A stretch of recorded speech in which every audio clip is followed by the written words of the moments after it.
Hi ಸ್ನೇಹಿತರೆ, ಎಲ್ಲರಿಗೂ ನಮಸ್ಕಾರ. Welcome back to my YouTube channel. ಇವತ್ತಿನ ಈ ವಿಡಿಯೋದಲ್ಲಿ ಯಾವುದರ ಬಗ್ಗೆ ಒಂದು ಮಾಹಿತಿ ತಿಳಿಸ್ತಾ ಇದ್ದೇನೆ ಅಂದರೆ RRB ಗ್ರೂಪ್ ಡಿ 2026 ಅಂದರೆ ಇದು 2025ರ ರಿಕ್ರೂಟ್ಮೆಂಟ್ ಆಗಿರುತ್ತೆ.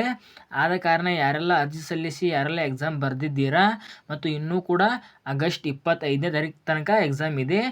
ಯಾರೆಲ್ಲ ಎಕ್ಸಾಮ್ ಇನ್ನೂ ಬರೆಯೋರು ಇದ್ದೀರಾ ನೋಡಿ, ಅವ್ರಿಗೆಲ್ಲ ಆಲ್ ದಿ ಬೆಸ್ಟ್. ಮತ್ತು 2025ರ ವೇಕೆನ್ಸಿದು ಕೀ ಆನ್ಸರ್ ಯಾವ ದಿನಾಂಕದಂದು ಕೀ ಆನ್ಸರ್ ಬಿಡುತ್ತಾರೆ ಮತ್ತು 2024ರಂದು ಏನು ರಿಕ್ರೂಟ್ಮೆಂಟ್ ಆಗಿತ್ತು ನೋಡಿ, ಅದರ ಪ್ರಕಾರ ನೋಡೋಕೆ ಹೋದರೆ 2025ರ ರಿಕ್ರೂಟ್ಮೆಂಟು ಕೀ ಆನ್ಸರ್ ಯಾವಾಗ ಬಿಡುತ್ತಾರೆ ಅಂತ ಅದೇ ಒಂದು ಅನಾಲಿಸಿಸ್ ಮೇಲೆ ಈ ಒಂದು ವಿಡಿಯೋದಲ್ಲಿ ಸಂಪೂರ್ಣವಾಗಿ ಒಂದು ಮಾಹಿತಿ ತಿಳಿಸ್ತಾ ಇದ್ದೇನೆ. ನೀವು ಕೇಳ್ಬೋದು ವಿದ್ಯಾರ್ಥಿಗಳೇ, ಸರ್ ಇನ್ನೂ ನಮ್ಮದು 2025ರ ವೇಕೆನ್ಸಿದು ಇನ್ನೂ ಎಕ್ಸಾಮೇ ಮುಗಿದಿಲ್ಲ, ಆಲ್ರೆಡಿ ಕೀ ಆನ್ಸರ್ ಹೇಗೆ ಹೇಳ್ತೀರಾ ಅಂತ ನೀವು ಕೇಳ್ಬೋದು. ನಾನು ಈಗ 2024ರಲ್ಲಿ ಏನೋ ಒಂದು ಎಕ್ಸಾಮ್ ನಡೆಸಿದ್ರು ನೋಡಿ, ಕೋರ್ಟ್ ಕೇಸ್ ಆಗಿ ಸ್ವಲ್ಪ ತಡವಾಯಿತು. ಅದು 2025ರಲ್ಲಿ ಎಕ್ಸಾಮ್ ನಡೀತು ಮತ್ತು 2026ರಲ್ಲಿ ಕೂಡ ಎಕ್ಸಾಮ್ ನಡೀತು. ಸ್ವಲ್ಪ ತಾಂತ್ರಿಕ ಸಮಸ್ಯೆಯಿಂದ ಅದೇ ಎಕ್ಸಾಮ್ ಅನಾಲಿಸಿಸ್ ಮೇಲೆ ಈಗ 2025ರಂದು ರಿಕ್ರೂಟ್ಮೆಂಟ್ ಆಯಿತು ನೋಡಿ, ಡಿಸೆಂಬರ್ದಂದು. ಅದರದ್ದು ಈಗ ಎಕ್ಸಾಮ್ ಸ್ಟಾರ್ಟ್ ಆಗಿದೆ. ಅಂದರೆ ಆಗಸ್ಟ್ 3ರಿಂದ ಆಗಸ್ಟ್ 25ನೇ ತಾರೀಕು ಒಳಗಡೆ ಎಕ್ಸಾಮ್ ಇದೆ. ಆದ ಕಾರಣ ಆ ಎಕ್ಸಾಮ್ ಕೀ ಆನ್ಸರ್ ಯಾವಾಗ ಬರ್ಬೋದು ಅಂತ ಒಂದು ಮುನ್ಸೂಚನೆ ಕೊಡ್ತಾ ಇದ್ದೇನೆ. ಆದ ಕಾರಣ 2024ರ ಪ್ರಕಾರ ಈಗ 2025ರದ ಯಾವ ದಿನಾಂಕದ ಒಳಗಡೆ ನಿಮ್ಮ ಕೀ ಆನ್ಸರ್ ಬಿಡ್ತಾರೆ ಅಂತ ಇದೇ ವಿಡಿಯೋದಲ್ಲಿ ಸಂಪೂರ್ಣವಾಗಿ ಒಂದು ಮಾಹಿತಿ ತಿಳಿಸ್ತಾ ಇದ್ದೇನೆ.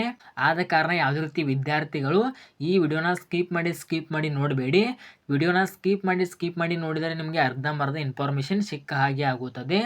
ಆದ ಕಾರಣ ವಿಡಿಯೋನ ಕೊನೆವರೆಗೆ ನೋಡಿ ಸಂಪೂರ್ಣವಾದಂಥ ಮತ್ತು ನಿಖರವಾದಂಥ ಮಾಹಿತಿನ ತೆಗೆದುಕೊಳ್ಳಿ. ವಿಡಿಯೋನ ಶುರು ಮಾಡೋಣ. ವಿಡಿಯೋನ ಶುರು ಮಾಡೋಕ್ಕಿಂತ ಮುಂಚೆ ಯಾರಾದರೂ ಮೊದಲನೇ ಬಾರಿಗೆ ನನ್ನ ಯೂಟ್ಯೂಬ್ ಚಾನಲ್ ನೋಡ್ತಿದ್ರೆ please Santosh updates YouTube channel subscribe ಮಾಡ್ಕೊಳ್ಳಿ.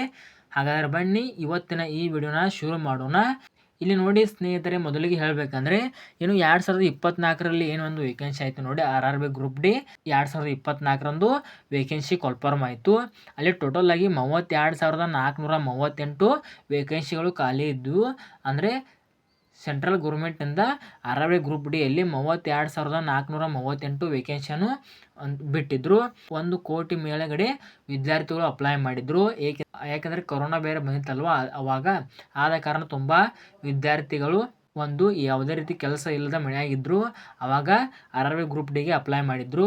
ಅದೇ ರೀತಿ ನೋಡೋಕೆ ಹೋದರೆ 2024ರಂದು ಏನು RRB ಗ್ರೂಪ್ ಡಿ ವೇಕೆನ್ಸಿ ಏನು ಬಿಡುಗಡೆ ಮಾಡಿದ್ರು ನೋಡಿ, ಆವಾಗ 1 ಕೋಟಿಗಿಂತ ಅಧಿಕ ವಿದ್ಯಾರ್ಥಿಗಳು ಅಪ್ಲೈ ಮಾಡಿದ್ರು. ಆ ಎಕ್ಸಾಮ್ ಯಾವಾಗ ನಡೀತಂದರೆ ಸ್ವಲ್ಪ ಕೋರ್ಟ್ ಕೇಸ್ ಆಯಿತು. ಅದು ನಿಮಗೂ ಕೂಡ ಗೊತ್ತು, 10th ಮೇಲೆ ಅಥವಾ ITI ಮೇಲೆ ಅಂತ ಸ್ವಲ್ಪ ಕೋರ್ಟ್ ಕೇಸ್ ಕೂಡ ನಡೆಯಿತು. 2024ರಂದು ಏನು ವೇಕೆನ್ಸಿ ಬಿಡುಗಡೆ ಮಾಡಿದ್ದಾರೆ ನೋಡಿ, ಆ ಎಕ್ಸಾಮ್ ಯಾವಾಗ ನಡೀತು ಅಂದರೆ ನವೆಂಬರ್ 27, 2025ರಿಂದ ಫೆಬ್ರವರಿ 10, 2026ರವರೆಗೆ. ಅಂದರೆ ನವೆಂಬರ್ 27, 2025ರಿಂದ ಫೆಬ್ರವರಿ 10, 2026ರವರೆಗೆ. ಅಂದರೆ ಒಂದು 2ರಿಂದ 2.5 ತಿಂಗಳು, ಅಂದರೆ ಒಂದು 60ರಿಂದ 75 ದಿನಗಳ ಕಾಲ ಆ ಒಂದು ಎಕ್ಸಾಮ್ ನಡೀತು. ಏಕೆಂದರೆ 1 ಕೋಟಿಗಿಂತ ಅಧಿಕ ವಿದ್ಯಾರ್ಥಿಗಳು ಅಪ್ಲೈ ಮಾಡಿದ್ರು ನೋಡಿ, ಅಂದರೆ ಅರ್ಜಿ ಸಲ್ಲಿಸಿ ಎಕ್ಸಾಮ್ಗೆ ಅಟೆಂಡ್ ಆಗಿದ್ರು ನೋಡಿ. ಆದ ಕಾರಣ 2.5 ತಿಂಗಳು ಎಕ್ಸಾಮ್ ನಡೆಯಿತು. ಆದ ಕಾರಣ ಈಗ 2025ರಲ್ಲಿ ಒಂದು ರಿಕ್ರೂಟ್ಮೆಂಟ್ ಆಯಿತು. ಅಂದರೆ RRB ಗ್ರೂಪ್ ಡಿಯಲ್ಲಿ ಈಗ ಪ್ರತಿ ವರ್ಷ ರಿಕ್ರೂಟ್ಮೆಂಟ್ ಮಾಡ್ತಾ ಇದ್ದಾರೆ. ಅದೇ ರೀತಿಯಾಗಿ 2025ರಲ್ಲಿ ಕೂಡ ಒಂದು ಕನ್ಫರ್ಮ್ ಆಯಿತು RRB ಗ್ರೂಪ್ ಡಿಯಲ್ಲಿ. ಅದಕ್ಕೆ ಟೋಟಲ್ ವೇಕೆನ್ಸಿ ಎಷ್ಟು ಬಿಟ್ಟಿದ್ದಂದರೆ 22,195 ವೇಕೆನ್ಸಿಯನ್ನು ಕರೆದಿದ್ರು RRB ಗ್ರೂಪ್ ಡಿಯಲ್ಲಿ. ಅದಕ್ಕೂ ಕೂಡ ತುಂಬ ವಿದ್ಯಾರ್ಥಿಗಳು ಅಪ್ಲೈ ಮಾಡಿದ್ರು. ಸಮಥಿಂಗ್ 50 ಲಕ್ಷಕ್ಕಿಂತ ಮೇಲ್ಗಡೆ RRB ಗ್ರೂಪ್ ಡಿ 2025ರಲ್ಲಿ ಏನು ಕನ್ಫರ್ಮ್ ಮಾಡಿದ್ರು ನೋಡಿ, 50 ಲಕ್ಷಕ್ಕಿಂತ ಮೇಲ್ಗಡೆ ವಿದ್ಯಾರ್ಥಿಗಳು ಅಪ್ಲೈ ಮಾಡಿದ್ರು.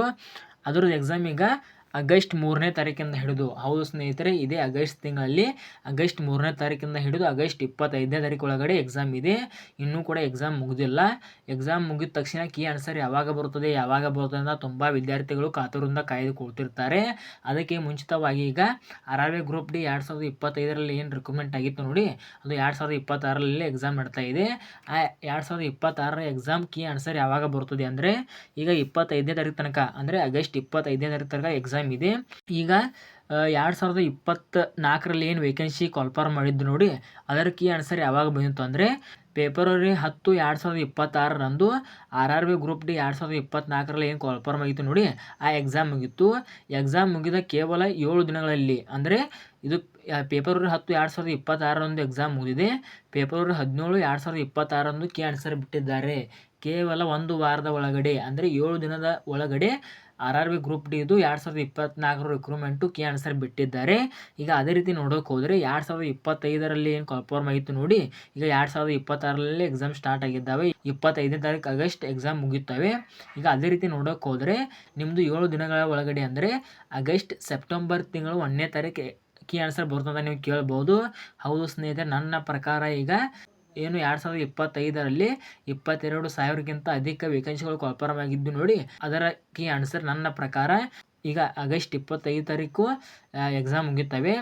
ನನ್ನ ಒಂದು ಅನಿಸಿಕೆ ಪ್ರಕಾರ ಇದೇ ಸೆಪ್ಟೆಂಬರ್ ಅಂದರೆ ಈಗ ಆಗಸ್ಟ್ ತಿಂಗಳು ಮುಗಿಯಿತು, ಸೆಪ್ಟೆಂಬರ್ ತಿಂಗಳ 10ನೇ ತಾರೀಕು ಒಳಗಡೆ ಅಂದರೆ ಸೆಪ್ಟೆಂಬರ್ ತಿಂಗಳ 10ನೇ ತಾರೀಕು ಒಳಗಡೆ RRB group D 2025 recruitment key answer ಬಿಡುವ ಸಾಧ್ಯತೆ ತುಂಬ ಇದೆ. ಇನ್ನು ಎಕ್ಸಾಮ್ ಕೂಡ ಮುಗಿದಿಲ್ಲ ನನಗೆ ಗೊತ್ತು, ಆದರೆ ಈಗ 2024 ಪ್ರಕಾರ ನಾನೊಂದು ಅನಾಲಿಸಿಸ್ ಮಾಡಿ ನಿಮಗೆ ಹೇಳ್ತಾ ಇದ್ದೇನೆ. ಸೆಪ್ಟೆಂಬರ್ 10ನೇ ತಾರೀಕು ಒಳಗಡೆ ಅಂದರೆ ಮುಂದಿನ ತಿಂಗಳು ಸೆಪ್ಟೆಂಬರ್ 10ನೇ ತಾರೀಕು ಒಳಗಡೆ 100ಕ್ಕೆ 100% ಹೇಳುತ್ತೇನೆ, RRB group D 2025 recruitment key answer ಬಿಡುವ ಸಾಧ್ಯತೆ ತುಂಬ ಇದೆ ಸ್ನೇಹಿತರೆ. ಆದ ಕಾರಣ ಯಾರೆಲ್ಲ RRB ಗ್ರೂಪ್ ಡಿ ಎಕ್ಸಾಮ್ ಬರೆಯೋಕ್ಕೆ ಹೋಗ್ತಿದ್ದೀರಾ ಮತ್ತು ಯಾರೆಲ್ಲ ಬರೆದು ಬಂದಿದ್ದೀರಾ ನೋಡಿ, ಅವರಿಗೆ ಒಂದು ಈ ಮಾಹಿತಿಯನ್ನು ಶೇರ್ ಮಾಡಿ. ತುಂಬ ವಿದ್ಯಾರ್ಥಿಗಳು RRB group D key answer ಯಾವಾಗ ಬರುತ್ತದೆ ಅಂತ ಕಾಯ್ದುಕೊಳ್ತಿರ್ತಾರೆ. ಅವರಿಗೆ ಈ ಒಂದು ವಿಡಿಯೋ ಶೇರ್ ಮಾಡಿ, ಅವ್ರಿಗೂ ಕೂಡ ಸ್ವಲ್ಪ ಸಂತೋಷವಾಗಲಿ. ಖಂಡಿತವಾಗಿ ನಾನು ಕೂಡ RRB ಗ್ರೂಪ್ ಡಿ 2025 ರಿಕ್ರೂಟ್ಮೆಂಟಲ್ಲಿ ಎಕ್ಸಾಮ್ ಬರೆದು ಬಂದಿದ್ದೇನೆ. ನಂದು ಫಸ್ಟ್ ಡೇ ಅಂದರೆ 3rd ಆಗಸ್ಟ್ 3ನೇ ಶಿಫ್ಟ್ ಎಕ್ಸಾಮ್ ಇತ್ತು ನಂದು. ನಾನು ಕೂಡ RRB ಗ್ರೂಪ್ ಡಿ ಎಕ್ಸಾಮ್ ಬರೆದು ಬಂದಿದ್ದೇನೆ. ನಾನು ಕೂಡ ತುಂಬ ವೇಟ್ ಮಾಡ್ತಾ ಇದ್ದೇನೆ RRB group D key answer ಸಂಬಂಧ. ಆದ ಕಾರಣ ಯಾರೆಲ್ಲ RRB ಗ್ರೂಪ್ ಡಿ ಎಕ್ಸಾಮ್ ಬರೆಯಲು ಹೊಂಟಿದ್ದೀರಾ ನೋಡಿ, ಅವರಿಗೂ ಕೂಡ ಆಲ್ ದಿ ಬೆಸ್ಟ್. ಚೆನ್ನಾಗಿ ಎಕ್ಸಾಮ್ ಬರೀರಿ, ಈ ಸಲ ಪಕ್ಕ ನಿಮ್ಮದು ಸೆಲೆಕ್ಷನ್ ಕೂಡ ಆಗುತ್ತದೆ. ಸೊ ಈ ಒಂದು ಮಾಹಿತಿಯನ್ನು ಯಾರೆಲ್ಲ RRB ಗ್ರೂಪ್ ಡಿ ಎಕ್ಸಾಮ್ ಬರೆದು ಬಂದಿದ್ದಾರೆ ಮತ್ತು ಯಾರೆಲ್ಲ ಬರೆಯಲು ಹೊಂಟಿದ್ದಾರೆ ನೋಡಿ, ಅವರಿಗೆ ಈ ವಿಡಿಯೋನ ಶೇರ್ ಮಾಡಿ. ಮತ್ತು ಈ ವಿಡಿಯೋ ನಿಮಗೆ ಸ್ವಲ್ಪನಾದರೂ ಯೂಸ್ಫುಲ್ ಆಗಿದ್ದರೆ ನನ್ನ YouTube channel Santosh updates YouTube channel subscribe ಮಾಡಿಕೊಳ್ಳಿ ಸ್ನೇಹಿತರೆ. ಸೊ ಈ ವಿಡಿಯೋ ಇಲ್ಲಿಗೆ ಮುಗಿಸ್ತಾ ಇದ್ದೇನೆ. ಈ ವಿಡಿಯೋ ಇಲ್ಲಿ ತನಕ ನೋಡಿದ್ದಕ್ಕಾಗಿ ನಿಮಗೆ ಹೃದಯಪೂರ್ವಕ ಧನ್ಯವಾದಗಳು.